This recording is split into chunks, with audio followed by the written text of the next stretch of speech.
Olá, seja bem-vindo ao Cidadania em Debate, produzido pelo TRE de Mato Grosso.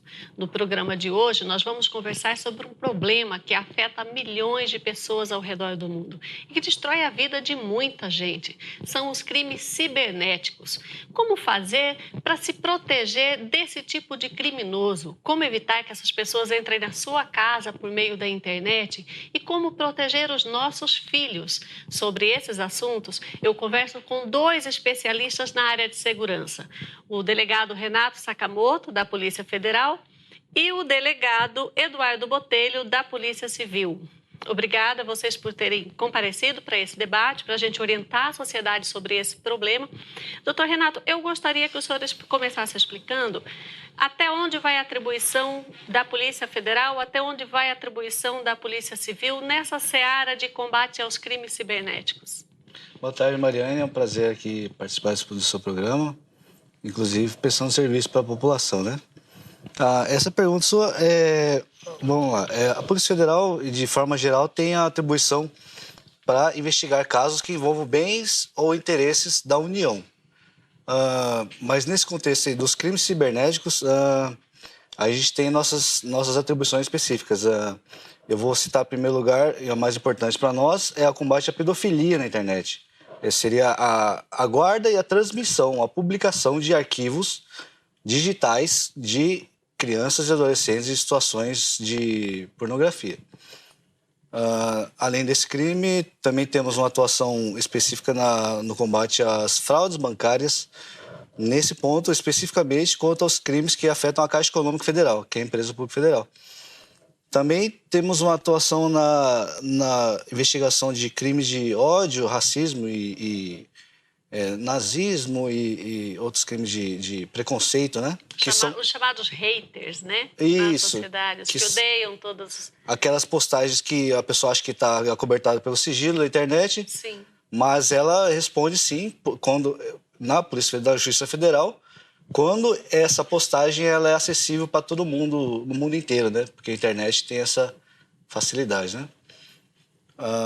Basicamente são esses os delitos da nossa atribuição. Depois a gente vai falar sobre pedofilia na internet e os perigos expostos, aos quais estão expostos os nossos filhos. E o doutor Renato tem, inclusive, números para trazer para a gente. Eu gostaria de ouvir o doutor Eduardo Botelho sobre o crime da baleia azul. Ficou conhecido como o crime da baleia azul. Era um jogo na internet em que criminosos incitavam crianças e adolescentes a cometer suicídio. E o senhor liderou uma investigação nesse sentido. Como é que foi? Houve algum resultado em Mato Grosso? Ou vocês encontraram criminosos em Mato Grosso vinculados ao baleia azul? Sim, foram encontrados alguns criminosos, mas essa investigação é muito peculiar, porque existe uma limitação legal no que diz respeito a esse desafio virtual. Por quê? O crime do artigo 122 do Código Penal, que é conhecido como auxílio ao suicídio, ele só é punível quando a pessoa, de fato, vem a óbito ou quando a pessoa sofre pelo menos uma lesão grave. E nesses casos de baleia azul, quase todos os casos param em lesão leve. A pessoa mutila o braço desenhando a famosa baleia azul. Os pais descobrem Isso. E acaba não acontecendo. E nesse caso o fato é impunível. É impunível? É impunível.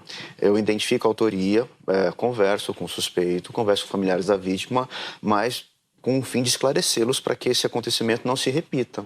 Mas eu não posso estar ao inquérito policial, a pessoa não pode vir a ser processada, porque a lei penal não tipifica essa conduta de uma lesão leve, né, conclusiva no caso do auxílio ao suicídio. Essa é a grande limitação. Fica, então, uma sugestão para o Congresso Nacional rever essa situação. Sim. Não é? Porque incitar uma criança, um adolescente, uma pessoa que ainda não tem um equilíbrio psicológico forte, né, para enfrentar essa situação, incitar essa pessoa ao suicídio, ainda que não tenha chegado a uma lesão grave, deveria ser crime. Sim, sim. O senhor chegou a conversar com algumas dessas pessoas acusadas desse tipo de crime? Teve uma situação que o senhor ficou diante de uma pessoa assim? Sim, algumas pessoas. E pessoas essa pessoa foram alegou o quê? Porque todo mundo tem interesse em saber o que pensa um ser humano desse. Olha, nenhuma das pessoas ouvidas confessaram em si essa intenção de induzir outrem ao suicídio. Elas sempre acabam falando que se trata de uma brincadeira, de digamos assim, um trote. Né? Elas tentam fugir da responsabilidade penal através dessa argumentação. Olha, eu não sabia que a pessoa poderia vir a se machucar, que poderia vir a tentar o suicídio, eu só estava brincando. Eu não tinha noção da gravidade da minha conduta. Sempre as respostas das pessoas são nessa linha. E o senhor detectou quantos casos em Mato Grosso, uma média? Olha, aqui no estado foram abertos 25 procedimentos operacionais. Né? Já 25 que eu não posso... investigações, né? Isso, já que eu não posso em si instaurar o inquérito policial, porque é um fato impunível, eu instauro um procedimento preparatório para que a situação em si seja esclarecida. Aqui no estado, apenas uma pessoa veio a óbito, né? Foi na cidade, se eu não me engano, de Vila Rica. Mas nesse caso, como aconteceu o óbito por lá, o inquérito tramitou por lá de forma sigilosa, então não tive acesso aos dados, no que se concluiu as investigações. Que perigo. E que situação revoltante, né? A pessoa não responder criminalmente por incitar uma criança ou um adolescente ao suicídio ou incitar, pelo menos, a se automutilar. Doutor Renato, o senhor estava falando de pedofilia. O senhor tem números sobre casos de pedofilia que a Polícia Federal identificou em Mato Grosso? Em Mato Grosso tenho sim. Eu trouxe aqui uns números. Ultimamente a gente tem recebido um auxílio das autoridades estrangeiras, né? Nessa questão de combate à pedofilia. Porque, a princípio, você pensa, um simples foto ou um vídeo de computador, né?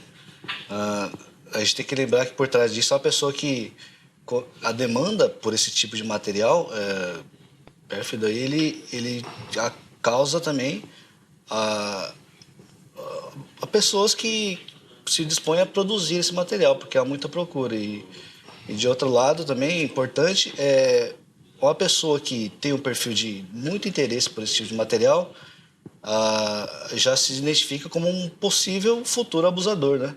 Então a gente procura atuar muito forte nessa área porque há essa possibilidade de se evitar que o pior aconteça, né? Essa é a nossa intenção sempre, né? Aqui eu trouxe alguns números de 2017. Esses números foram compilados até 2 de outubro. Em Mato Grosso, em outubro, nós cumprimos 15 mandados de busca e apreensão de pessoas suspeitas e identificadas nesse sentido.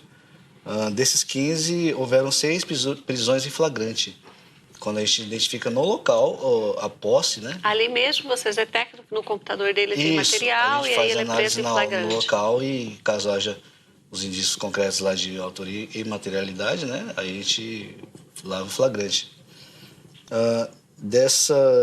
Eu também trouxe uns dados aqui nacional, né? No Brasil, no total, em 2017, foram 210 prisões no Brasil. Esse é um número até também compilado até 2 de outubro, entre prisões de flagrante e prisões decorrentes de mandado de prisão preventiva, né? A gente pede para a Justiça decretar.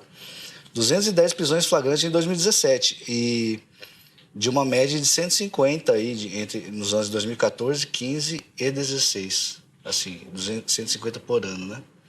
Eu gostaria de saber a estrutura das duas instituições para investigar e identificar o crime cibernético. As instituições ainda dependem de um denunciante ou vocês têm uma estrutura, uma tecnologia que permita vocês mesmos adentrarem a deep internet, que é a internet profunda e obscura, como as pessoas dizem, e vocês têm profissionais especialistas nisso?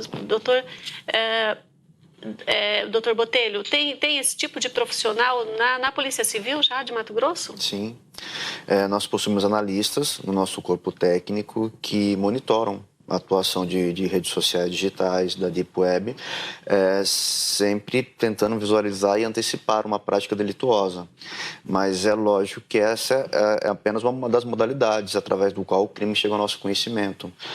Alguns deles, mesmo através de monitoramento, é impossível concebê-los. Então, mesmo assim, as delações apócrifas, né, as denúncias anônimas, até mesmo a comunicação formal é extremamente necessária para que o crime chegue ao nosso conhecimento, para que nós possamos investigá-lo também. No final no último bloco, nós vamos deixar um telefone para você ligar, e tanto na Polícia Federal quanto na Polícia Civil, dependendo da atribuição de cada instituição, nós vamos deixar um telefone para denúncias. Em relação à Polícia Federal aqui em Mato Grosso, vocês também estão equipados com esses profissionais e os equipamentos necessários? Sim, a gente tem um grupo, né, que não é uma delegacia formal, é um grupo que tem os equipamentos e o conhecimento necessário para essas investigações. Assim, eu tenho que salientar que essa estrutura nossa da Polícia Federal aqui em Mato Grosso, especificamente, tá bem aqui do desejado, né? Porque Mato Grosso eu queria deixar registrado aqui que é um estado de difícil fixação de efetivo.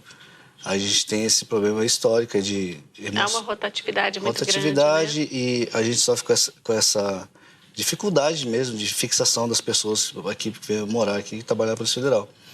Esse é até um apelo que eu faço aí, porque a discussão sobre cidades, definição de quais cidades têm difícil fixação de efetivo e que integram ali também a região de fronteira, né? Que está em atual discussão na Casa Civil lá do governo para fins da chamada indenização de fronteira, que já foi sancionado em lei, e só a definição das cidades que está em discussão ainda.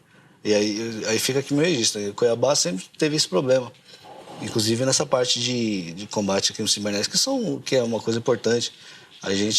Eu mesmo, enquanto delegado da Polícia Federal, eu acumulo outras funções dentro da Polícia Federal. E a gente acumulam funções, então vocês não estão ligados só dedicados exclusivamente, como a gente gostaria de ser, né? Sim.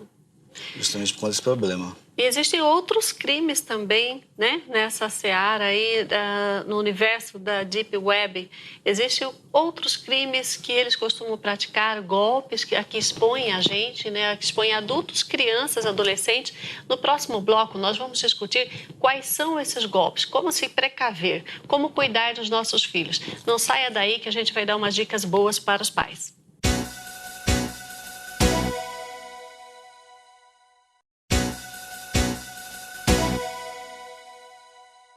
Seja bem-vindo de volta ao programa Cidadania em Debate. Hoje nós discutimos aqui com a Polícia Civil, com a Polícia Federal e com a Polícia Civil, discutimos um problema gravíssimo que são os crimes cibernéticos, os crimes na internet. E no primeiro bloco estávamos falando sobre o crime baleia azul. Mas você sabia, você que é mãe, você que é pai, você sabia que tem muitos outros crimes contra crianças e adolescentes na internet, muitos outros perigos expostos? Os pais ficam descansados. Olha, se eu não perceber uma baleia azul no braço do meu filho, eu posso ficar tranquilo? É isso, doutor Botelho?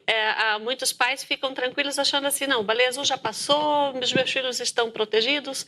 Como é que é? O senhor que lidera uma equipe que investiga esse tipo de crime na internet pela Polícia Civil, como é que vocês percebem essa situação? Esse desafio virtual da baleia azul é o menor dos problemas. É o menor dos problemas? É o menor dos problemas, porque é um fenômeno sazonal, né? De vez em quando ele aparece, né? Você se investiga, identifica o que está acontecendo e ele desaparece por alguns meses. Temos tranquilidade. Só que as crianças e adolescentes, elas são abordadas diariamente por várias pessoas que tentam induzi-los a sair de casa, a frequentar eventos em que são oferecidos bebida alcoólica, drogas. Elas são induzidas a consumir material pornográfico, mesmo não tendo a experiência para lidar com um assunto de total complexidade. Então, os pais têm que ter uma relação muito próxima com os filhos, de forma que não exista tabus e de que forma os filhos se sintam realmente confortáveis para conversar com os pais sobre todo e qualquer assunto. Porque é melhor conversar com o pai, com a mãe sobre sexo, sobre bebida alcoólica, sobre drogas, do que conversar com alguma pessoa desconhecida na internet que eu acabo abordando apenas com intenções maléficas. Eu acho que, nesse caso, a prevenção dos pais é a única solução. Já houve alguma situação vivenciada pelo senhor que os pais ficaram totalmente surpresos? Puxa, eu jamais imaginei que meu filho seria suscetível, vulnerável a esse tipo de abordagem. Sim, nós vivemos na sociedade da informação. Por exemplo, eu tenho 36 anos. Quando eu era adolescente, há 20 anos, a internet havia acabado de se iniciar. Hoje, uma criança de 7, 8 anos tem muita informação, uma informação totalmente proporcional à maturidade dela. E ela terá acesso a tudo isso. Então, de vez em quando, periodicamente falando, ela terá acesso a alguma informação que não é compatível com o nível de amadurecimento dela. Então, ela não saberá o que fazer. E ela tem duas saídas: ou seguir as orientações dos pais, de alguma pessoa responsável sobre isso que acontecerá com ela, ou seguir instruções de pessoas estranhas, que ela conhece através da internet, sem nunca ter visto na vida. E muitas vezes essas pessoas estranhas têm uma foto ali no perfil que não corresponde à realidade, não é? Em 99% dos casos, são criados perfis falsos perdão, no Facebook, no Instagram, e através desses perfis falsos, pessoas são induzidas a várias práticas de crime e também são vítimas de crime. Crimes contra a honra, crimes de ameaça, crimes de estelionatos, né? A internet é a solução para os nossos problemas, mas ela também é um grande problema a ser enfrentado. E ainda não temos maturidade necessária para enfrentar todos esses problemas. Em relação à pedofilia, doutor Sakamoto, vocês perceberam um aumento ou uma redução aqui em Mato Grosso com o alerta dos pais? Ou seja, vocês perceberam que os pais estão mais alertas também? Mariana, esse dado eu não sei dizer porque a maioria dos casos que a gente atua são investigações proativas que não se iniciou com denúncias dos pais. Eu digo que são bem raras as vezes que nós recebemos pessoas para denunciar casos de abuso de menores, né? Mas aqui também fica o meu apelo, meu alerta, assim como o colega da Polícia Civil, porque a internet é o meio mais fácil que o criminoso tem para entrar dentro da sua casa. É uma porta aberta, não é? Entrar dentro da sua privacidade e interagir com você diretamente, né? Pessoalmente. E por isso que a atenção dos pais é essencial. É o mais importante, a atenção dos pais com os filhos nesse ponto, porque a internet é uma porta muito, muito grande que torna vulnerável as pessoas. E para qual número os pais podem ligar? Para a Polícia Federal para fazer alguma denúncia em relação a crime, suspeita de crime de pedofilia? Ou seja, não precisa nem ser os pais. Você às vezes tem algum conhecido que você percebeu que ele costuma, né, compartilhar esse tipo de imagem. Qual o telefone que as pessoas podem ligar para denunciar? É o 3927-9200. O telefone está aí na tela, né? Vocês podem ligar para a Polícia Federal, para esse número que está na tela, para fazer as denúncias. Em relação à Polícia Civil, doutor Botelho, qual o telefone de denúncia? 3613-5649. A GCAT, Gerência de Combate aos Crimes de Alta Tecnologia. Portanto, está aí o telefone da Gerência de Combate aos Crimes de Alta Tecnologia da Polícia Civil. Não só em relação a esses crimes contra a criança, mas qualquer crime nessa área de crimes cibernéticos, crime contra a honra, crimes de racismo, não é? Outros golpes na internet. E sobre isso também eu gostaria de conversar com vocês. Que outros golpes são mais comuns aqui em Mato Grosso, começando com a Polícia Civil? Que outros golpes são mais comuns e que vocês identificam em Mato Grosso com mais frequência? Ultimamente, os infratores, eles têm tido acesso a novas tecnologias e, através disso, eles, por exemplo, falsificam boletos relacionados a impostos estaduais, municipais e até mesmo federais e encaminham para pessoas jurídicas, até mesmo para entes públicos. E as vítimas, muito antes de conferir, visando certificar a autenticidade desse boleto, acabam efetuando o pagamento. Eu já recebi e-mails assim, o seu nome está no Serasa, né? Veja aqui por que o seu nome foi incluso, algumas coisas assim. Mas ainda há pessoas que caem nesse tipo de golpe? Sim, pessoas esclarecidas. Houve uma prefeitura de uma cidade de médio porte, aqui no estado, na qual o remetente do e-mail seria a União Federal, né? E nesse boleto havia a cobrança do ICMS, que é um imposto estadual. Ou O seja, servidor se ela acreditou. tivesse tido um pouco de critério, né, ela perceberia, poxa, se o e-mail é da União, não pode cobrar um imposto estadual. Ela perceberia que trataria-se de um boleto falso e não efetuaria o pagamento.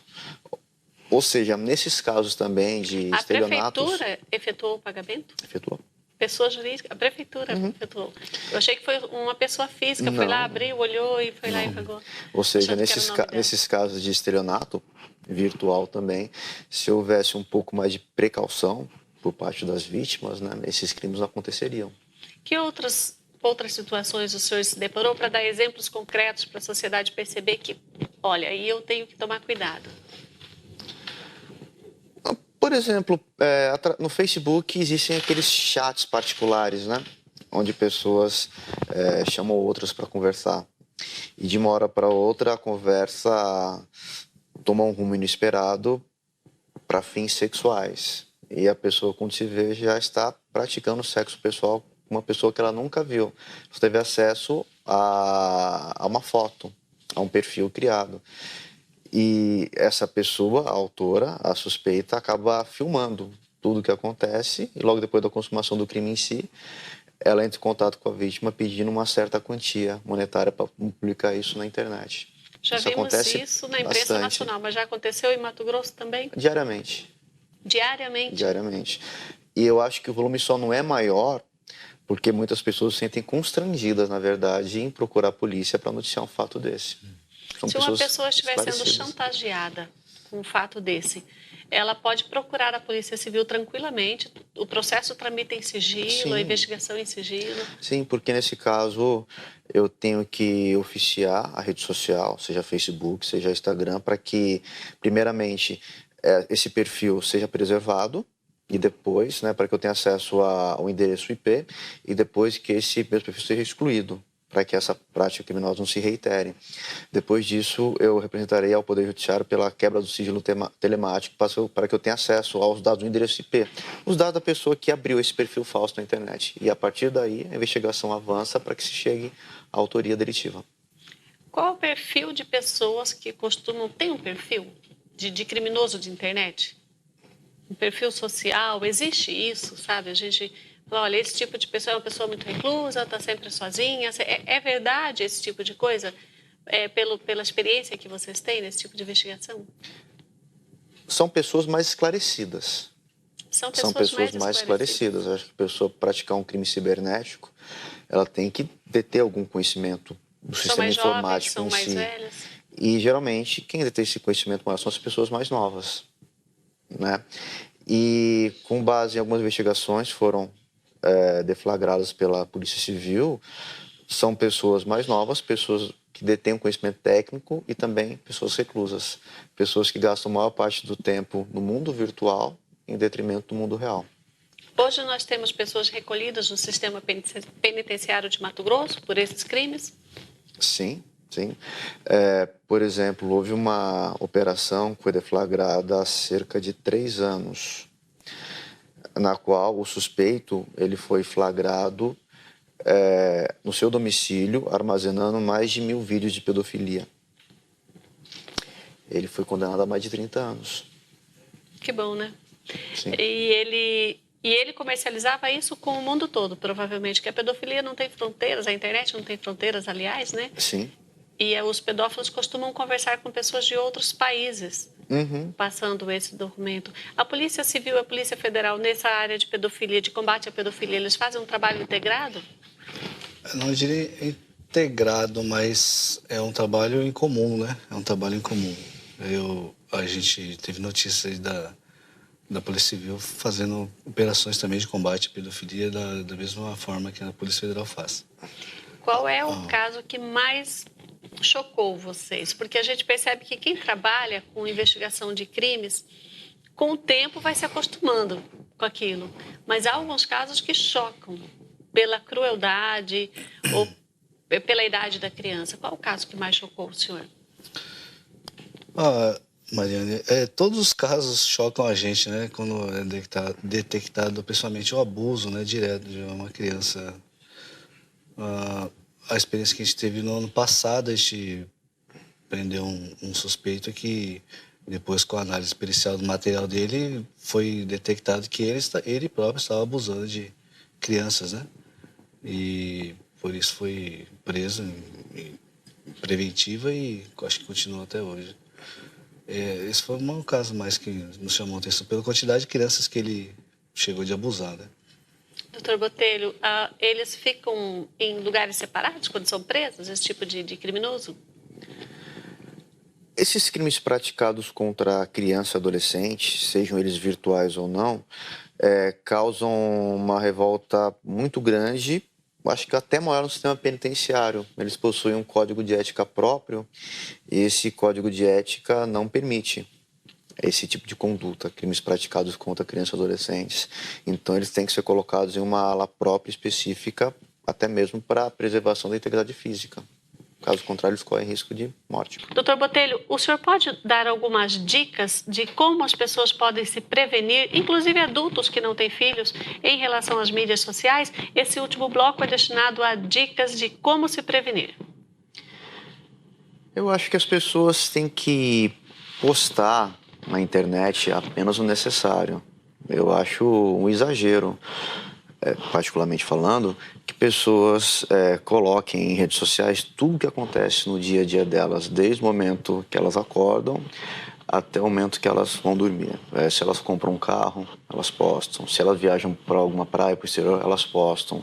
Se, por exemplo, o filho faz algum aniversário, né, de uma festa, coloca a foto da festa, onde foi a festa. E nesse diapasão, como a internet é uma fonte aberta, pessoas mal intencionadas terão acesso a todas as informações de uma família, de uma pessoa, e através disso vão poder arquitetar qualquer tipo de ação delituosa, seja um golpe praticado pelo telefone, pedindo resgate contra um filho que não está sequestrado, mas já que ele tem todos os acessos aos dados do filho, ele pode fazer isso tranquilamente, a vítima tem uma chance muito grande de cair nesse golpe, ou até mesmo um crime de sequestro, um crime de roubo. O leque é muito grande de crimes que podem ser praticados. Então, tem que haver um equilíbrio. As redes sociais estão aí, é um instrumento muito bacana para as pessoas interagirem, mas como não existe um filtro muito bem especificado, tudo deve ser publicado com equilíbrio, com parcimônia, de modo que a vida particular da pessoa não seja totalmente exposta. Eu agradeço imensamente a participação de vocês. É um assunto muito triste, mas é um assunto necessário. É preciso falar de pedofilia, é preciso falar de crimes cibernéticos contra crianças e adolescentes. A você que nos acompanhou até agora, o nosso muito obrigada também. E a gente se encontra no próximo programa.